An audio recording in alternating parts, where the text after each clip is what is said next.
In this video we will discover the top 10 things your ancestors did better than you. If you like top 10 videos or you're new to the channel, subscribe and click the bell to be notified of all our new videos. New videos are released every Monday, Wednesday and Friday. Now let's begin the countdown. Save the planet. While the most common plastic today, polyethylene, was actually invented in 1898, it didn't go into general production until the 1930s. It was then that ICI opened the world's first manufacturing plant, on the same day Adolf Hitler invaded Poland, September 1, 1939. Nevertheless, it wasn't until the 1960s that the production of plastic on a mammoth scale became truly viable.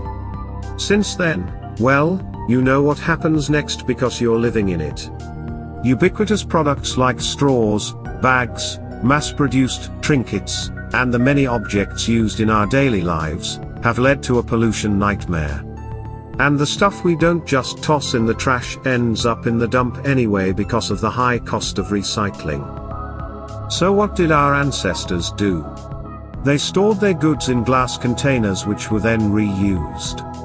Most food was produced at home, so waste was almost non-existent. We seem to be perpetually trying to find solutions to our modern problems with only one caveat: it must make someone a lot of money and it must not imply that things in days gone by were good. The way we once lived has many solutions to our modern problems, but we seem dead set against them. Live within their means. In 1944 the Bretton Woods system was created, in which instead of countries redeeming their money for gold, they would redeem for US dollars. This made the US dollar the new form of gold in a sense. The US dollar was pegged to the value of gold still, and that was meant to keep the system stable while allowing things like the newly invented International Monetary Fund and the World Bank to have a little more flexibility in the creation of money. And then in 1971 it all fell apart. President Nixon ended the connection between gold and the US dollar, and the printing presses began to roll full steam ahead. From that moment on, we began living off the earnings of the future. The reason our lives today don't look like pages out of a book on the Great Depression, is that we have all been made artificially rich. The terrifying thing is that it is all going to come crashing down, we just don't know when. So in the times before these systems were put in place, people earned money from their labor, and they saved that money. And when they needed to buy something, they used the money they had saved. They did not use a visa to pay for it with income from the future. They didn't use installment plans, and they didn't use equity in their homes to buy new drapes. At the very most they may have done a layaway, which allows you to buy something on time payments, but unlike an installment plan, you didn't get the goods until you had paid in full. Delayed gratification is a far better thing than the instant type we are all used to now. Funnily enough, even layaway was considered bad until the newly created Federal Reserve Bank, a private company in the US, caused the Great Depression. It was then that layaway emerged. The long and short of it is this: if you revert to the old ways of spending, you will be far richer than your neighbors. Use a system like the snowball method of debt reduction to eradicate your credit cards and installment plans and start living in the now. Improve their mind? Books. Simple as that. We all have access to them, but instead of reading we stare at glowing pieces of glass all day. It is all well and good to fill your phone with apps like Google Books and Kindle, but it is hard to resist the pull of the thumbs up on a photo of your latest cafe lunch or clothing purchase at the Gap. Why bother reading about shirts of sheer linen and thick silk and fine flannel, which lost their folds as they fell and covered the table in many-colored disarray, when you might get 15 likes on your photo of that funky political t-shirt you wore today? O quantum est in rebus inane. There are many ways we can mimic our ancestors in terms of improving our minds. The first is to abolish the use of our electronic devices for at least a small part of the day. Set aside an hour to read a book, any book will do.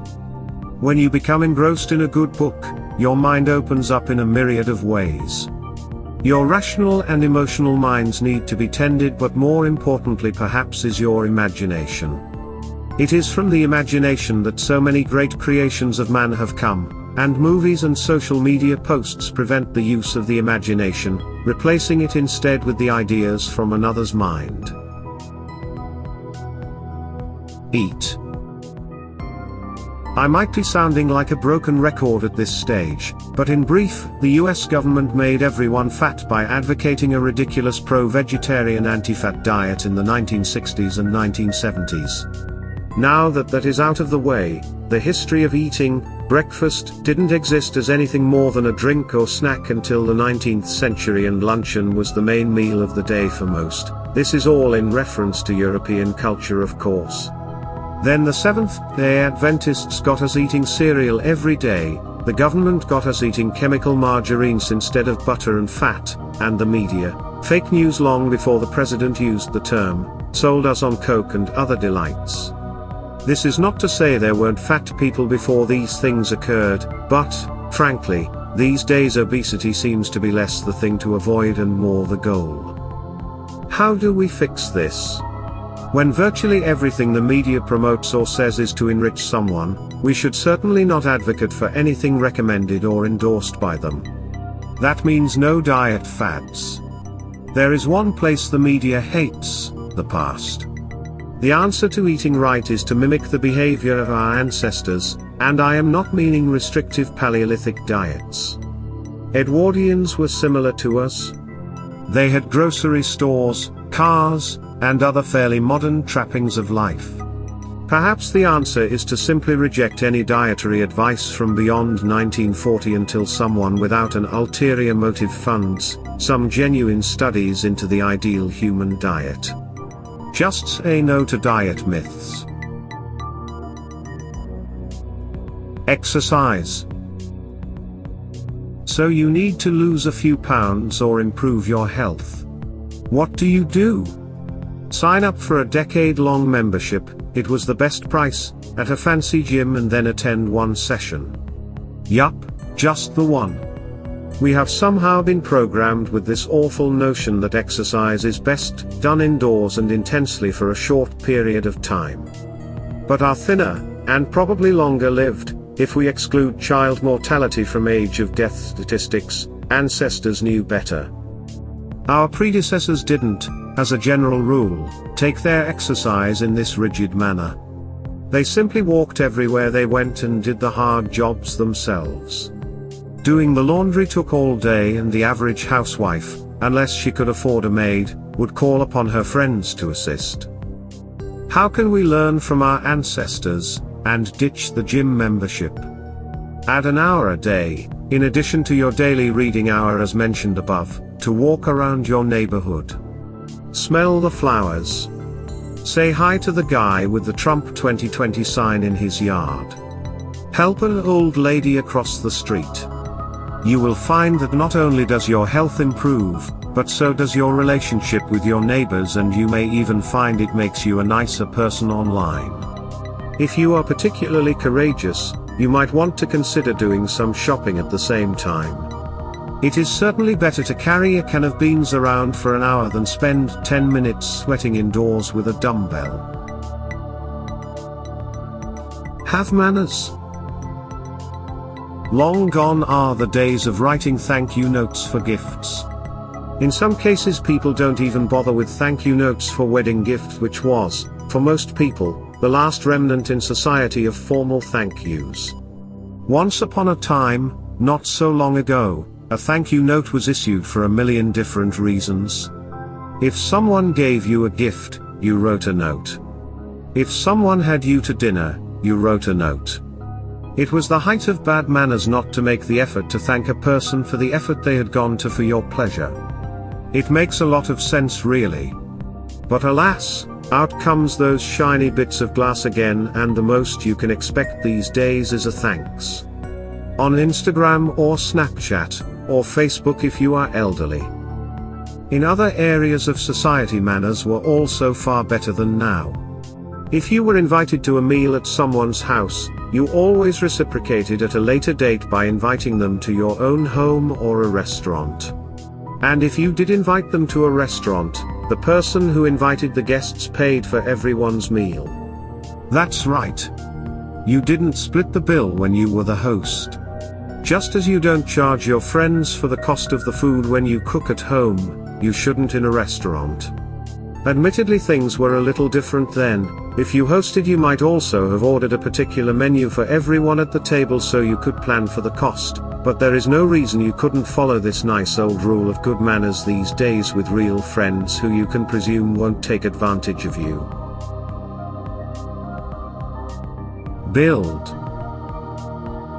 New construction regulations coupled with new building materials, such as styrofoam, plastics, and various metals, have meant that we can build houses much faster and more unconventionally than we have in the past.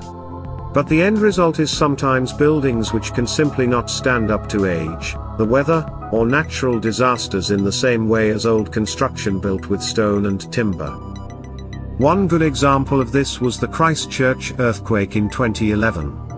In that old city, 60% of the deaths were the result of the collapse of the modern CTV building, and while many of the old buildings were later condemned, they stood up to the quake better than those built with strict earthquake guidelines but new building codes. Next time there's a big one, I sure as heck hope I'm in an old Victorian building. Teach and learn. The moment that colleges began to teach that there is no objective truth, they revoked their own remit to educate. If there is no objective truth, there is no reason to teach. You can now watch video after video on YouTube of young university students who don't know who Adolf Hitler was, but will call you a Nazi if they don't like your opinion. Feelings surpass facts, and the entire history of Western civilization is rendered down to, and described as, white male patriarchy, in a tone that is palpably hateful. I am not even going to begin to try to describe a solution to that mess. It simply needs to be abolished. But when that day comes, perhaps we can think about the classical education that was given to those who came not so long ago. A modern education system, but grounded in the trivium and quadrivium of the ancients. Not only did the ancients themselves come up with some of the greatest notions in man's history, the successive generations through the Middle Ages expounded upon them. And then, the late 20th century, we burnt it to the ground. Perhaps it is time to bring it back. Create art. What passes as fine art these days is astonishingly bad. Bottles of human urine with sacred objects in them, excrement smeared on canvases, and even an unmade bed are lauded as fine things. Of all the items on this list, art is single-handedly the most extreme example of the differences between our ancestors and us. Pretty much all art up until the 1900s is beautiful, and some beyond into the early stages of the 20th century. But at some point we got sidetracked and art ceased to be about beauty, and became an expression of novelty or shock. Aristotle's concept of mimesis, artistic mimicry, states that art is not only imitation, but also the use of mathematical ideas and symmetry in the search for the perfect, the timeless. We now live in a post-mimetic world in which the ruination of the perfect is sought. And judging by some of the dreck we see on social media and in the news, Oscar Wilde rather presciently said, "Life imitates art far more than art imitates life." Have fun. If future generations looked at an Apple advertisement, they would believe that we lived in one of the most fun-filled times. The ads are full of laughing groups of divers friends exploring all manner of fun hobbies. But the whole thing is contrived. The reality of our time is that we dutifully go to work, earn the money needed to take the occasional holiday, and spend a lot of time online getting rather upset at other people's opinions and feelings.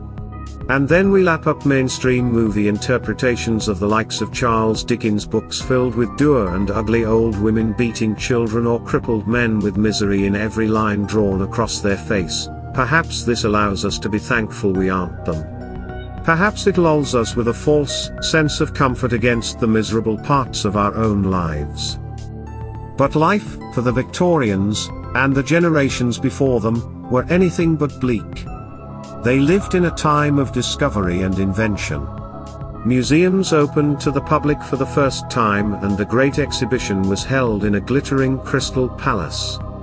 The delightful fairy tales that Disney so loves to wreck were penned and adored by happy children. The ghoulish tales of goblins and ghosts thrilled even the strongest of men. The homes were filled with the smells of exotic fruits and spices from mysterious lands newly colonized, and optimism filled the air like the clouds of incense that filled their churches. Those were the days. Do you agree with our picks?